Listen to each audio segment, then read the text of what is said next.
I am doing a no buy / low buy for the year 2025. And if you didn't already know that, you might be new here. So make sure you hit the subscribe button. But we are a full month into the year and I've already had some really good wins. Okay. I've also had like kind of a massive setback.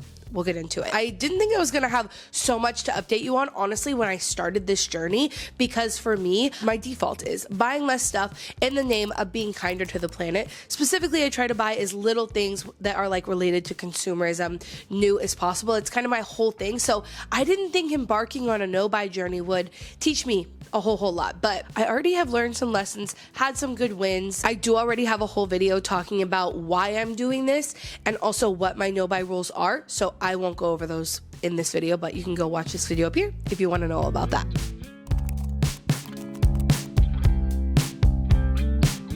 I'm gonna start with my successes. I don't know if you're the type of person that when someone's like, I have good news and I have bad news, which one do you want? Which one do you usually pick first? Honestly, I think I usually pick bad first, but we're going with the good in this video. One of my biggest wins, one of my biggest successes is the fact that we have been doing our weekly Monday meetings to go over not just financial stuff, all sorts of different administrative stuff, if I'm being honest. I've had a lot of big takeaways from it, and the reason that we are doing this, specifically the Monday meeting part of it, is that I have severe financial anxiety. I am analyzing that with my therapist in therapy. And so my first thought was, well, exposure therapy. Go through and look at all of my accounts on a weekly basis, and I'll have no choice but to face the fear of looking at my bank account, of managing my savings, of all those kind of things. Through that process, I realized I had several subscriptions on my phone. I did not know I did this. I think a lot of apps, when you sign up, offer you a free trial and then you forget about it. You end up just like using it. Like, I don't even think they're all on here now, all the ones that I had, but I canceled like, I think like 7 reoccurring, like $1 here, $2 there, for apps that I haven't touched in like months. And going through my finances and realizing that, like, the first rule I took from that is unsubscribe to absolutely all of them.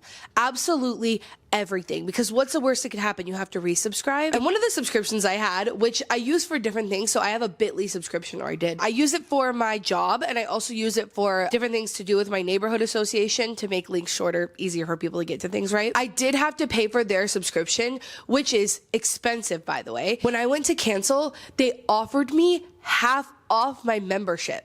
Like, even if you just go through the phases of like canceling all of these subscriptions, you might just get a giant discount on the subscriptions that you're paying for. So what I learned month 1 of my Buy Nothing challenge, and also challenging myself to look at all of my spending every single week, is that you can just cut stuff out and then figure it out later. We also use that meeting to plan for future purchases. For instance, we have been needing to buy a bike rack for our car for a very long time. We've put it off because it's kind of an expensive investment, because we have to get a hitch put on our car. The bike rack for 2 big like commuter style e-bikes is not cheap, but we're able to talk through those purchases, purposefully set money aside, and make a plan for when it would make sense to buy that, so that that like sting of it feels a lot less. And like, that's also a great example of the overall theme, which is aligning the way that we're spending our money with what we care about. Another huge win, huge success for me, is cooking at home a lot more. I'm enjoying it. Last night I spent 4 hours making lasagna. It's kind of fun. I personally am not like the biggest fan of cooking. It's not my favorite thing to do, unless I can do something like put on a podcast, put on my headphones, focus on it for a long time, and then like once I'm done cooking, that's food for like the next several days, aka lasagna. So I have to romanticize it. But through this no buy challenge, my goal with groceries is just to spend less on them, right? There are so many different ways that I save money on groceries. Okay, I'll get into it. But one of the ways I'm saving money on groceries is through Thrive Market.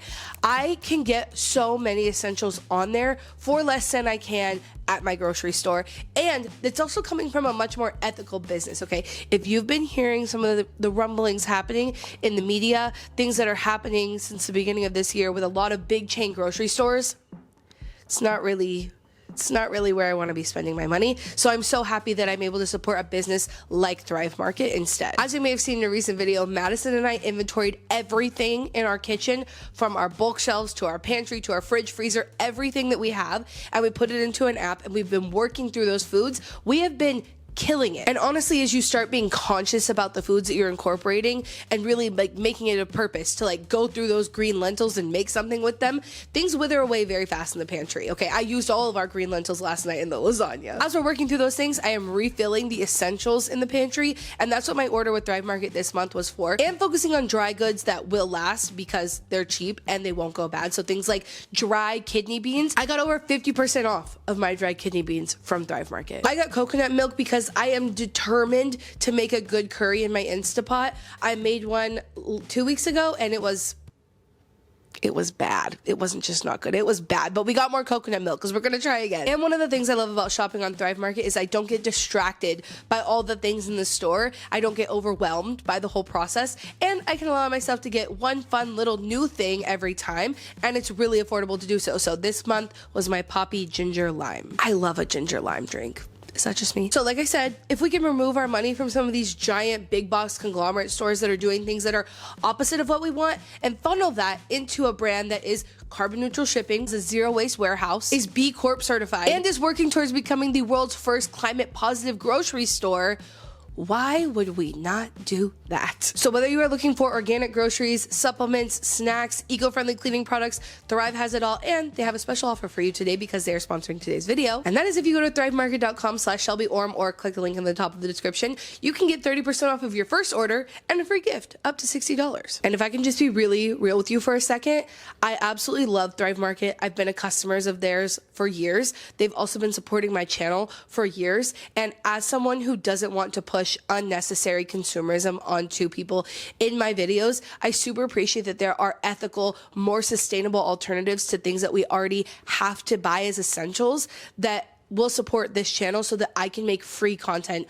for you. So I love to be able to recommend to you a business that is all of those things and can save us money. So thanks to them. So during my first month of my no buy, I decided to start a little series over on my Instagram where I talk about things that I'm doing instead of spending money. I don't love Instagram, never have. I probably never will. I've tried to make myself, I just don't love it. The little series I did has really revived my ability to like use Instagram, and it's called What I Did This Week Instead of Spending. So go follow me over there if you haven't already. I've been posting about a lot of different things that I am going to talk about in this wins section. So one of my goals was to reroute my friends from thinking that what we need to do together is go out to eat to like cooking from home, going for a walk, those sort of things. I have successfully done that multiple times this month. I have rerouted my friend, I'm just gonna name drop some of them, Molly, from us going out to eat to me cooking with my Instapot. My Instapot has also become my best friend this month. My friends Steph and Jillian, we went on a walk. We are parks people, so that makes sense, but it was also free, obviously. And my friend Rebecca, who we have been getting together to do sewing projects. So that's also essentially free if you don't get too sucked into the like excitement of it all and buy so much fabric. But yeah, I was so happy to have that win. My friends have been on board to spend time together, but without spending money. I also got a tattoo for free. I guess I should explain that because I posted about it on my Instagram and people were like, tell me the tea. I need a tutorial. How do we get free tattoos? So I got an armadillo. Yes. But the goal with this arm at this point is just kind of to patchwork all of my favorite native things. So the way that I got it for free is that Madison goes to a gym and they were hosting a giveaway. And the giveaway was for 3 months free at their gym. They collaborated with the tattoo artist that did my tattoo for one free tattoo. And then there's a Pride Socks company, like they do Pride merch, and they were going to give away some of their stuff too. So they were raising money for an LGBTQ cause, and you donate, you are entered. So that's what Madison did, and she won, which honestly was like a huge win for our no buy challenge because I didn't realize this, but Madison's gym is $200 a month. I think gyms are just a lot more expensive now. She goes to a very specialized one that has like very specialized classes, and she goes 3 times a week. Like she's definitely getting her money's worth. But wow, $200 a month just felt like holy moly. So 3 months though, 3 months of not having to pay for that is saving us $600, which is incredible. So yeah, that's the story of how I got my tattoo, and I'm writing it off as a success, as a win of my no buy because I think I manifested this.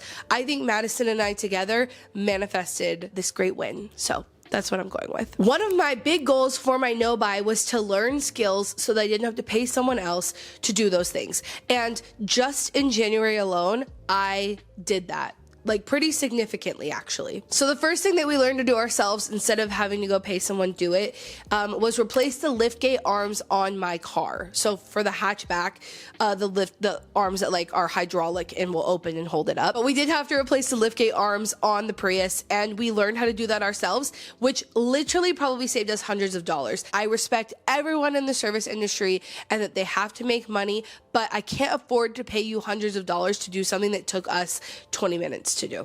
You know what I mean? My KitchenAid, I let my sister borrow my KitchenAid for the holidays, over the holidays, and when I got it back, it wasn't rotating. But one of the parts you could tell was just like being basically used in a way that it shouldn't have, and it was messed up. So we were able to open it up and replace it. I'm not gonna say that was easy. That took a couple hours, but it was done, and it saved us a lot of money and saved us from having to like ship it off, and we changed my headlight ourselves. So that probably saved us a significant amount of money too. And I fixed my sewing machine. Well, to be fair, I didn't fix it. My neighbor and her partner came over and they helped me fix it. It was having a sensory reading issue. And so I took it to the sewing place. They'll do like a desk, like counter service to see if they can figure out what's wrong. They couldn't figure out what's wrong. They recommended I leave it. They had an 8 to 10 week waiting list. And I was like, dude, I can't do that. I also don't want to pay for it. I feel like I know what the problem is. I just couldn't figure out how to fix it. I think when I opened it up, I hit a sensor while I was cleaning and it just needed to be realigned. So my neighbor and her partner came over and we figured it out. And I didn't have to spend money fixing my sewing machine because we fixed it ourselves. Those are huge wins. Like, please hold, my bird clock is going off. It means it's on the hour. What time is it? It's noon. So just fixing those 4 things in January alone saved us like several $100s, right? And then another even bigger win came. One of the things I said I wanted to do this year in my no buy year was utilize my city's free resources, because there are so many out there. You just have to know where to look and you have to do it. You have to like put in the time, effort to find it and to go. And one of the coolest things that our city resources offered in January was getting your will done for free, like life financial planning. And that's not something I ever thought about. Like, it's not something that's at the top of my mind, but my wife, her mom died in 2020. And so she went through what it looks like to like have to find money, track down people and places and whatever it is, you know, it gets complicated. The whole system is quite complicated. So she's been on my ass ever since 2020 for us to get a will. But doing that is not cheap. They estimated that it costs around $1,000 to get your will just done, between like having a notary and a lawyer and all that kind of stuff. And our city offered it for free. You literally just made an appointment on this. It was on a Saturday. Go in, sit down. There was a lawyer, a notary, and a witness. We got it all done in a couple hours, which is also wild because I feel like it normally takes forever. Highly recommend you do that. Not just your library. This came from specifically Madison follows or it's like the county clerk's office or something on Instagram. That's how she found out about it, which is a pretty deep cut. But like, I think once you go through and do it once, you're just kind of clued into stuff, right? Like you'll just be seeing their stuff. So I highly recommend. That was an incredible win for us. Let me tell you my biggest win of all, the one that I am the most proud of, okay? I didn't buy any tops. In January, I had a lot of realizations about fashion in 2024. I will link my video up here where I gush about the app that changed my life. But through that process, I learned that my brain thinks that the next best top equals the next best outfit, equals you finally being happy with your style, equals you being a fashionable person, etc., etc., etc. And it's not true. And so I put myself on a no buy tops for 2025. And so far, we're winning. And I'm really happy about that.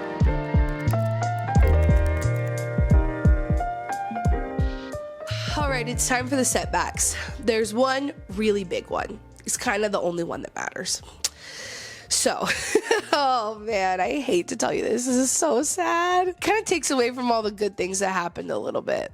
Or maybe it balances out. So I purposefully left this out of the video, but I recently did the video about our kitchen, and in that video I also finished finally building out our garden beds. And one of the things I needed for our garden beds to save money was to get the soil delivered without bags. Only problem is we don't have a wheelbarrow, and I have no interest in owning one. I use it maybe once a year, and there are plenty of people in my neighborhood who have one, people on my Buy Nothing group that let us borrow them. That's exactly what we did.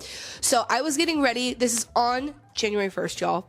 January first. Madison is on the Buy Nothing group trying to find us a wheelbarrow, and she finds one, and she's like, oh my god, this person has one, I'm gonna go get it. Like, okay, I'm still getting ready, so go ahead, you got this. Last time we put a wheelbarrow in our Prius, it closed. This time it didn't, and Madison was by herself, so she drove back with the wheelbarrow in the car with the liftgate open, and she calls me when she gets home, and she says, haha, come look what I'm doing, haha, record this. I did. Looking at her upstairs from our bedroom, I can see her through the window, and literally half a second before all hell breaks loose, I'm like, oh fuck, she definitely can't fit the liftgate into the garage with it open.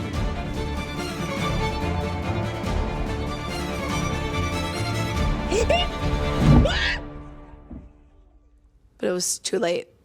She hit the garage, shattered my back window, broke off the liftgate arms that we had to replace that I mentioned earlier. Remember I told you? So I'm like, well, we will deal with this later because we have a party to go to right now. Close the door, pick up the glass, backs it into the garage, and I say, just close the garage, we'll just deal with all of this later. I walk into the house to grab my stuff so we could go, and it sounds like our house is falling down. When she hit the garage door, threw it off the track so bad it couldn't close, that I walked back outside to the garage, and the garage door is basically almost hanging on the car. It's a sight to see, y'all. The garage door people come, and they're like, oh yeah, it'll be like a couple $100 to like realign the garage door, and I'm like, you know, it's not the worst. They come back about 30 minutes later, and they go, yeah, actually, I don't think we can realign this garage door. We're gonna have to do a full replacement. So that was a lot of money later. Needless to say, that was a huge setback. And to be honest, though, the reason for this no buy is to be able, when stuff like that happens, for it not to be like life ruining. It's stressful. It's a really stressful situation to be in. It puts a lot of strain on you and your relationship. And this economy we live in, like, we have to have money to survive, and spending money on something like that is like taking money away for your survival, and that's so scary. So as much as, like, yes, that was a huge setback, it's also like a huge reason why I feel the need to save more money so that we have money when shit like that happens. The only other setback I want to talk about is so minuscule in comparison to that. It's not a big deal at all, but I thought I would tell you about it. So I said that I wasn't going to buy any craft supplies in January, actually for the first quarter of the year, so January, February, March. But I was at the thrift store working on another project that I'm doing, specifically that I am allowed to spend on, which is this setup right here. I would love for this to become an official like recording setup, and I'm working on this room in general. And I said that I wasn't going to spend any money on craft supplies, but then I walked by the linen section and asked someone who was getting into sewing, you got to stop by the linen section, right? There's this incredible blue sheet set, and this color, this blue, I'm currently obsessed with. It's my favorite thing. But I got the 2 pillow shams and 2 sheets for $5, and I'm not mad about it, but I wasn't supposed to spend on that, so I felt the need to confess. Other really quick updates is that one of my goals was to get into sewing this year. One of the reasons I wanted to take this up is just to learn the value of things that we buy. It takes so long to make things, and that tells me, like, the fact that there are $10 clothing items in this world, it doesn't make any sense, because sewing machines don't run by themselves, like, ever at all in the world. Someone is there helping it along, which means that the people who make our clothes are highly skilled, highly experienced to be able to make it as fast as they do, and they are drastically underpaid once, just after this first project. Like, okay, I'm gonna show you my first project. So, oh my, you guys, I'm obsessed. You guys you're gonna be so sick of me. The amount of things I'm gonna sew this year, this bag made me the most powerful person in the world. I'm honestly so proud of myself. So another thing that is kind of like a little bit of a setback, but I don't feel bad about it at all, but I felt the need to disclose it, is I did buy a sewing pattern, and I wanna give a huge shout out to Sydney. I followed her pattern to make my first sewing project. I've been watching her YouTube videos. She's incredible. I bought her a vest sewing pattern. So that is my next project I will be taking on. But I love to support creators financially like that, like, especially when it's not a product. I can just support her by buying her pattern, which is literally supporting her labor. I'm so happy to do that, so I'm not mad that I did it, but It is something I bought. I feel like I'm learning so much, and I'm actually having fun with the idea of saving money, of looking for ways to do it. It's not stressful to me right now.